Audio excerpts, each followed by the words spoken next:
the first thing that hits you is the smell. Not the musty, sweet vanilla of old paper and decaying leather that was the perfume of my life, but the sharp, sterile scent of new ink on a glossy magazine stock. It's a chemical smell, the smell of a lie. It was lying there on the reclaimed wood coffee table in my small apartment just off Rittenhouse Square in Philadelphia, a splash of color in a room dominated by the muted tones of books and history. The magazine was The Atlantic. And on the cover, a face I knew better than my own, my grandfather, Judge Alistair Finch, captured in a stark black and white photograph from the 1960s. He was a lion of the federal judiciary, a Philadelphia icon whose name was synonymous with integrity and moral courage.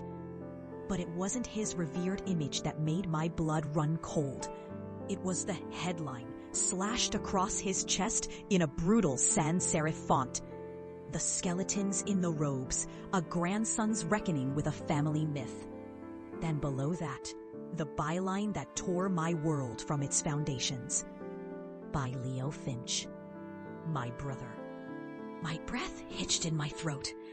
My hands, usually so steady from years of handling fragile manuscripts at the Historical Society of Pennsylvania, began to shake.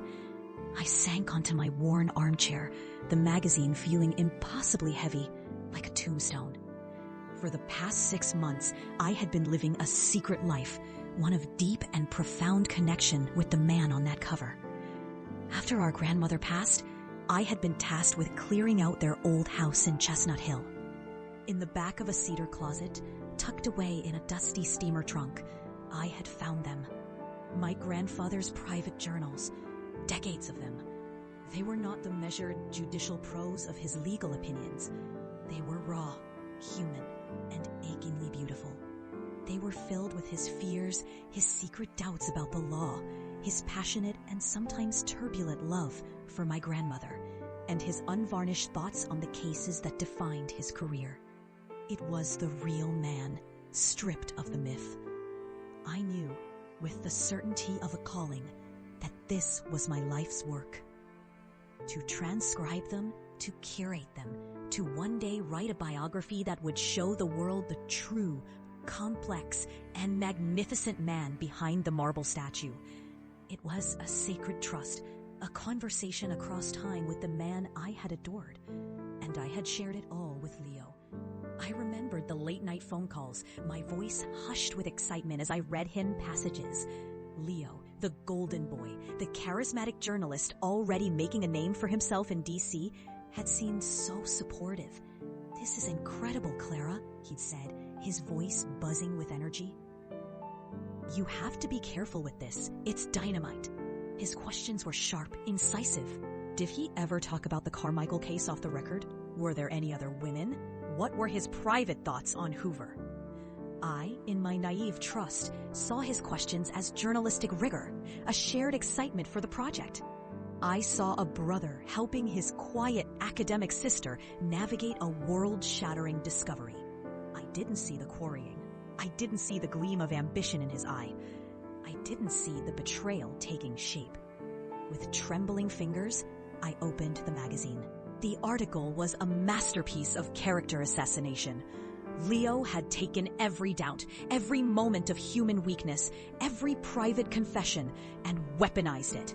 He'd cherry-picked quotes, stripped them of context, and woven them into a narrative of breathtaking cruelty. A passionate, complicated love for my grandmother was twisted into a story of emotional cruelty. A single regret-filled journal entry about a flirtation decades ago was blown up into a full-blown affair. My grandfather's private anguish over a difficult ruling was painted as evidence of a corrupt judiciary. Leo hadn't just reported a story. He had taken the sacred, private heart of a man, of our family, and sold it to the highest bidder for byline and a book deal.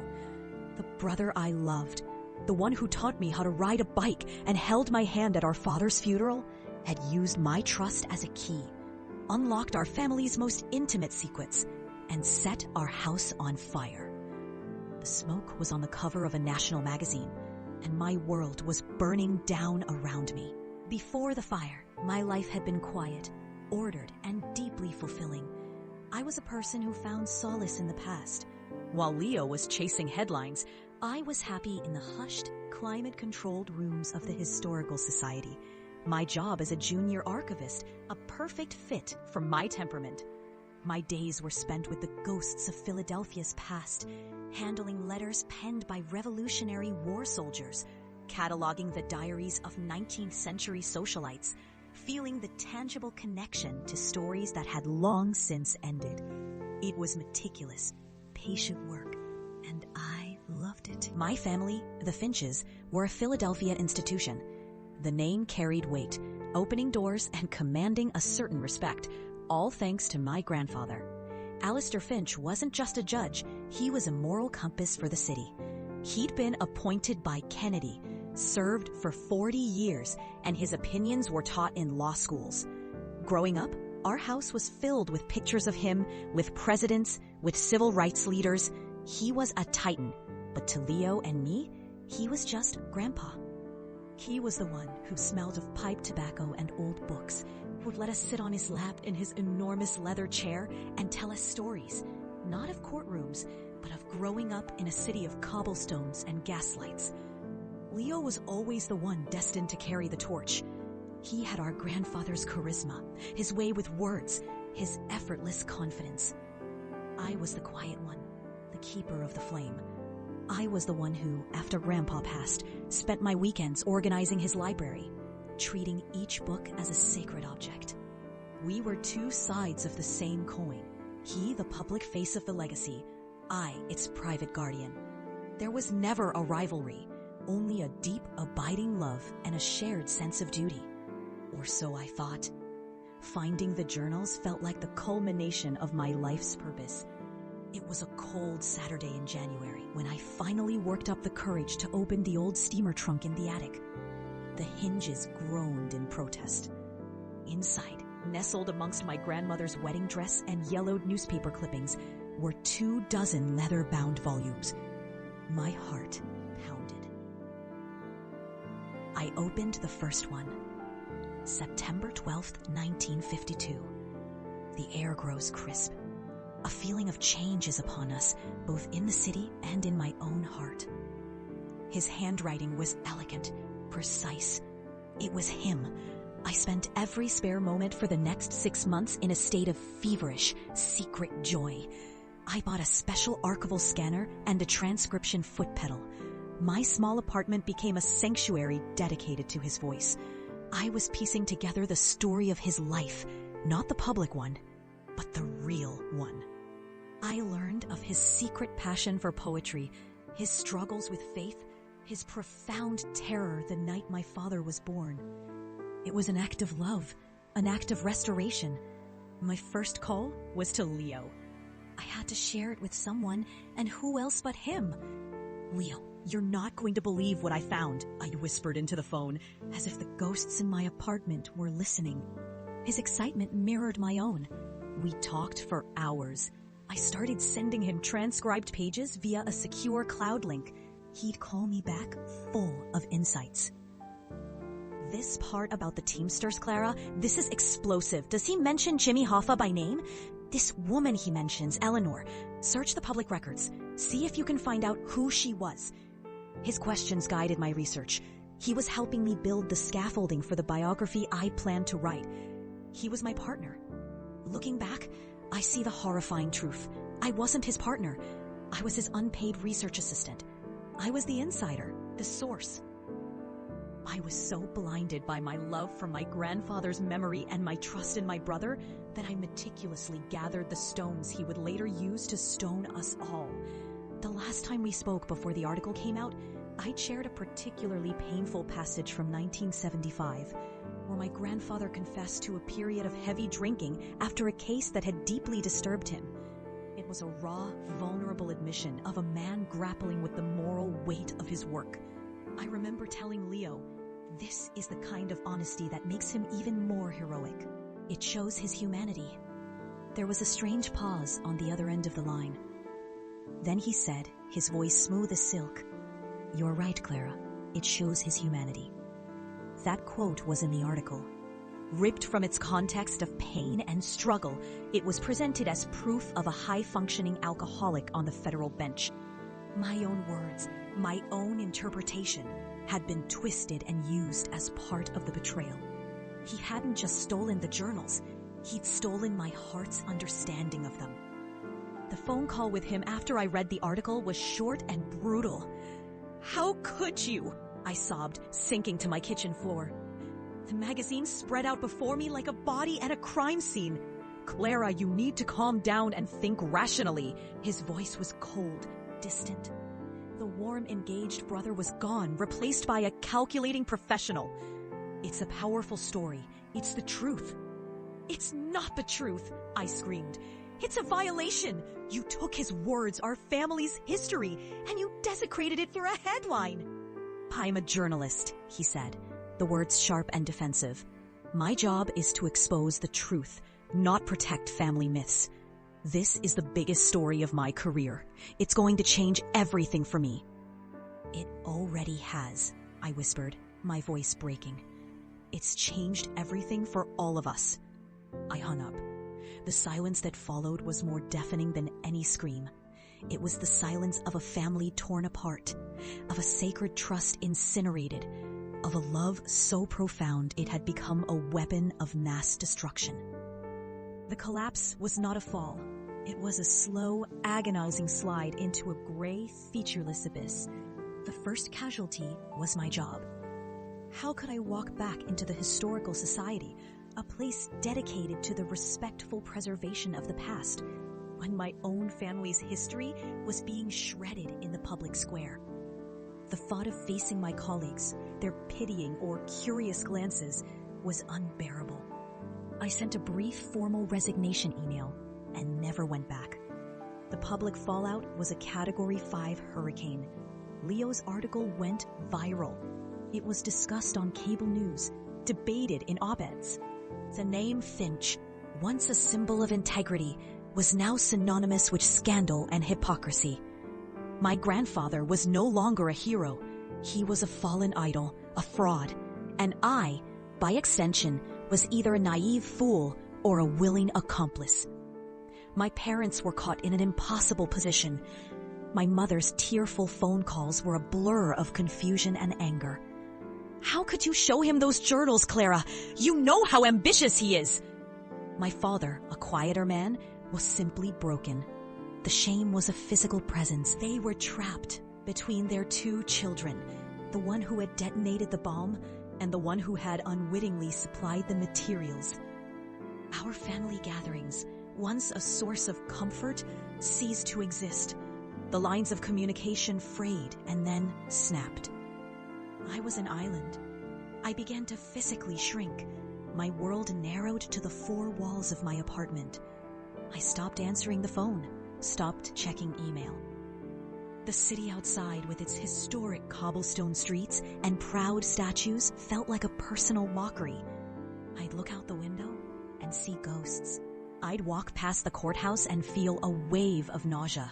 Depression is not sadness. Sadness has a shape, a cause. Depression is the absence of everything. It's a thick, sound-dampening fog that smothers all feeling, all motivation. Days bled into one another, marked only by the changing light outside my window. I slept for 12 hours at a time or not at all. Food had no taste. Books, my lifelong companions, seemed to mock me from their shelves, their stories of heroism and love feeling like cheap fiction. I had always defined myself by my relationship to the past, as a Finch, as the keeper of my grandfather's legacy. Now, that identity was a source of profound shame. Who was I, if not that? I would look in the mirror and see a stranger, a ghost with hollow eyes and a face etched with a sorrow so deep it felt ancient. The money from my last paycheck dwindled. The rent was due. The threat of eviction was the only thing that could pierce the fog. I had to do something. anything. The thought of creating a resume, of interviewing, of trying to explain the gaping hole in my employment history was paralyzing. So I looked for work that required no history, no interview, no human interaction. I found a job cleaning office buildings at night. From 10 p.m. to 6 a.m., I moved through the empty, silent floors of Philadelphia's corporate towers. I was invisible, a ghost in a different way now. I'd empty trash cans filled with the detritus of other people's successful lives. I'd vacuum floors where important deals were made. I'd wipe down conference tables where futures were decided. There was a strange, grim peace in the anonymity, in the physical labor. My world was reduced to the smell of industrial cleaner, the hum of a vacuum, the squeak of a mop on linoleum.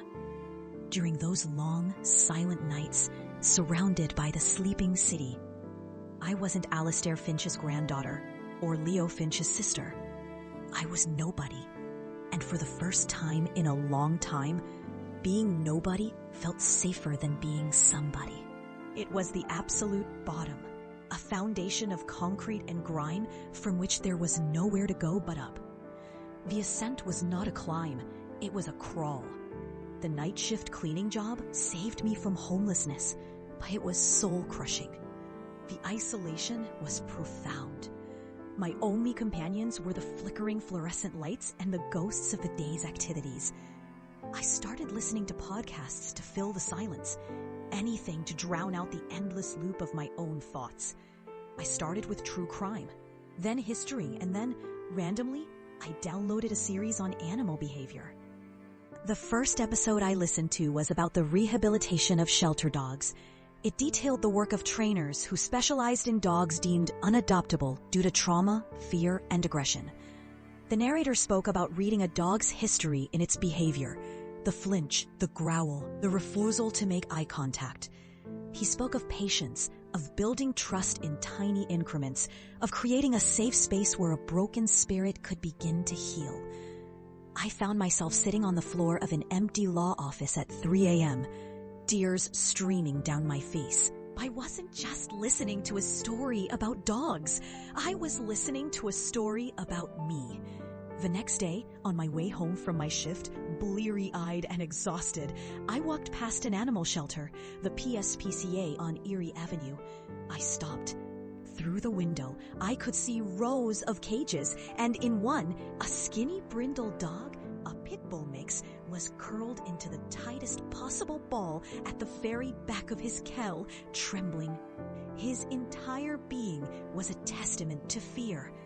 I walked in. I started as a volunteer, just cleaning cages and filling water bowls. The work was hard and often heartbreaking, but it was also real. The animals didn't know my last name. They didn't care about my family scandal. They just responded to a gentle hand and a quiet voice. The fearful brindle dog, whose name was Gus, became my personal project.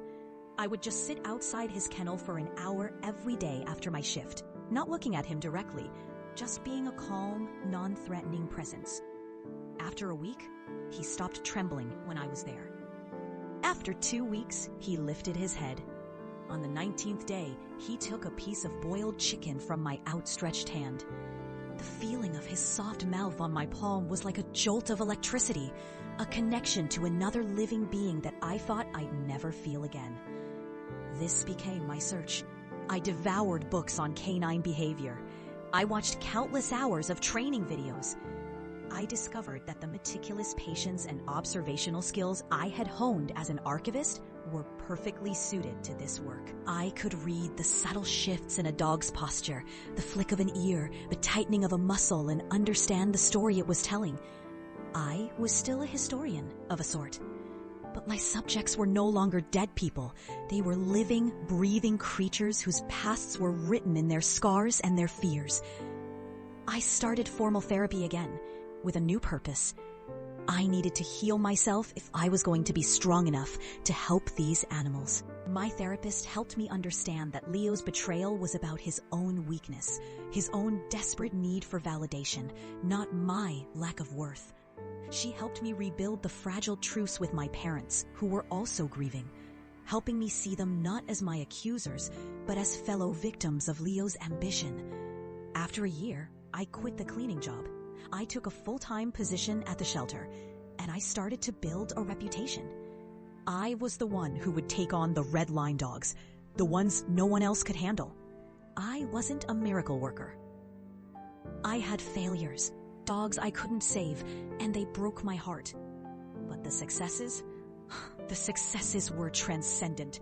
Seeing the dog who once cowered in a corner learn to play, to trust, to give and receive affection, it was like watching a resurrection. It was my resurrection, too. My reinvention wasn't a grand transformation. It was a quiet accumulation of small victories. I started a small business out of my new, slightly bigger apartment in Fishtown. I called it the Good Dog Project. I specialized in-home rehabilitation for rescue dogs with severe behavioral issues. My clients were desperate, loving owners who had been told their dogs were a lost cause. My work was a form of living history. I would spend hours with a dog and its family, piecing together the animal's past, identifying the triggers of its trauma. A fear of raised hands might mean a history of abuse. A terror of loud noises could point to a life on the streets. I used my archivist's mind to assemble the puzzle, and my newfound skills to help the dog build a new set of associations, a new future. I wasn't just training dogs, I was helping them rewrite their stories. 4 years after the article dropped, my life was unrecognizable. It was small, but it was profoundly meaningful. I had a network of friends in the rescue community. My relationship with my parents was healing, built on a new, more honest foundation. I didn't have fame or wealth, but I had purpose. One day, I got an email from my mom. Leo is coming to Philly. He's doing a reading from his book at the free library. We'd like it if you would come, just to be there. His book, the best-selling, critically acclaimed book that had been born from his article. From my grandfather's journals, the thought of going was nauseating. But as I sat with it, a different feeling emerged. I wasn't afraid of him anymore. I was curious to see him through my new eyes. I told my mom I would go. The library was packed, at the very back, behind a pillar, my arms crossed. When Leo walked onto the stage, the applause was thunderous. He was a star, polished, charming, handsome. He read a passage from his book, his voice resonating with practiced sincerity. He spoke of the courage it took to tell the truth, to challenge a beloved public figure, to start a difficult but necessary conversation about our heroes. I listened, and I felt nothing. No anger, no pain, just a vast, clinical distance. He was performing a story, a version of himself that he had carefully constructed. He was a man who had built his palace on the rubble of his own family. During the Q&A, a young journalism student asked him, "Your book was so brave. Was there a personal cost to telling a story that was so close to home?" Leo put on his somber, thoughtful face. "An immense cost," he said gravely. "These things are never easy, but ultimately, a journalist's first loyalty must be to the truth."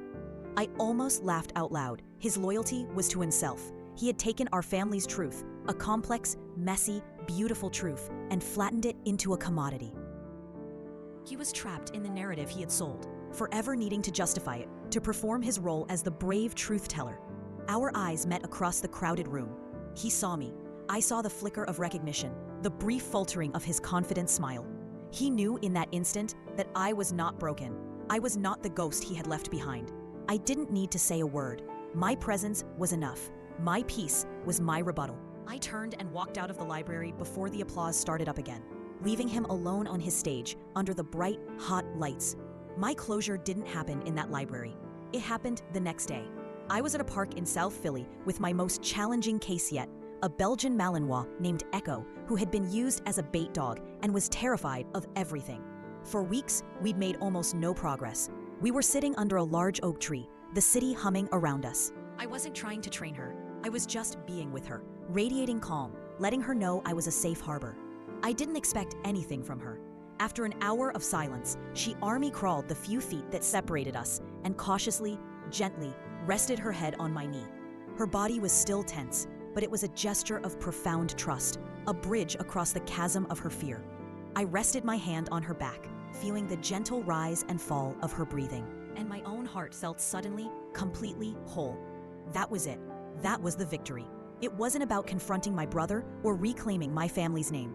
It was about this quiet moment of connection, this act of healing. My brother believed history was a weapon, a story to be conquered and sold. I learned that history, whether it belongs to a person, a family, or a frightened dog, is a fragile thing.